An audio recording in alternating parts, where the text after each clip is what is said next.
मित्रांनो, मुख्यमंत्र्यांनी पीक कर्जासंबंधी बँकांना एक खूप महत्त्वाचे आदेश दिलेले आहेत, निर्देश दिलेले आहेत. आता लवकरच खरीप हंगामाची सुरुवात होणार आहे आणि या खरीप हंगामासाठी पीक कर्जाचे सुद्धा वाटप लवकरच सुरू करण्यात येणार आहे. पण पीक कर्ज खरंच किती प्रमाणात दिले जाते, कोणत्या शेतकऱ्यांना ते मिळते, हा एक प्रश्न आहे. त्याच्यामध्ये बऱ्याच अडचणी आहेत आणि एक महत्त्वाची अडचण म्हणजे सिबिल स्कोर. आता सिबिल स्कोर काय असतो? त्याच्यामध्ये काय बघितलं जातं की तुम्ही याआधी कोणतं कर्ज घेतलं होतं, हप्ते वेळेवर फेडले की नाही. जर हप्ते वेळेवर फेडले गेले नाही कर्जाचे तर सिबिल स्कोर खराब होतो आणि त्याच्यानंतर बँका लवकर शेतकऱ्याला पीक कर्ज देत नाही, वेळेवर देत नाही, योग्य प्रमाणात कर्ज देत नाहीत. आता शेतकरी जेव्हा पीक कर्ज घेतात त्याच्यानंतर त्यांना बऱ्याच अडचणी असतात. कधी पाऊस जास्त पडतो, कधी दुष्काळ पडतो, कधी कुठल्याही प्रमाणात नुकसान होतं, कोणत्या प्रकारे नुकसान होतं.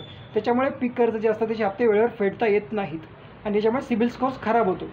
पण आता याची दखल मुख्यमंत्र्यांनी घेतलेली आहे. त्यांनी आत्ताच झालेल्या बैठकीत बँकांना स्पष्ट निर्देश दिलेले आहेत, आदेश दिलेले आहेत की शेतकऱ्याला पीक कर्ज देताना सिबिल स्कोर विचारात घ्यायचा नाही, सिबिल स्कोर बघायचा नाही.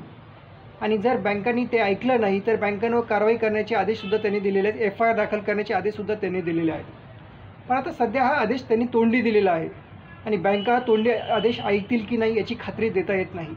लवकरात लवकर सरकारला कुठला तरी त्याचा एक GR काढावा लागेल, एक नियम त्याचा आणून सरकारला ते बँकांपुढे त्याचे कागद त्यांना बँकांसमोर द्यावा लागेल. तरच बँका मग हा जो आदेश दिलेला आहे तो लक्षात घेतील. शेतकऱ्यांनी पण याची नोंद घ्यायला पाहिजे का जर बँकांनी तुमचा सिबिल स्कोर बघण्याचा प्रयत्न केला, त्याच्यामुळे तुमचं पीक कर्ज नाकारण्याचा जर प्रयत्न केला तर तुम्ही याच्यासंबंधी तक्रार करू शकता.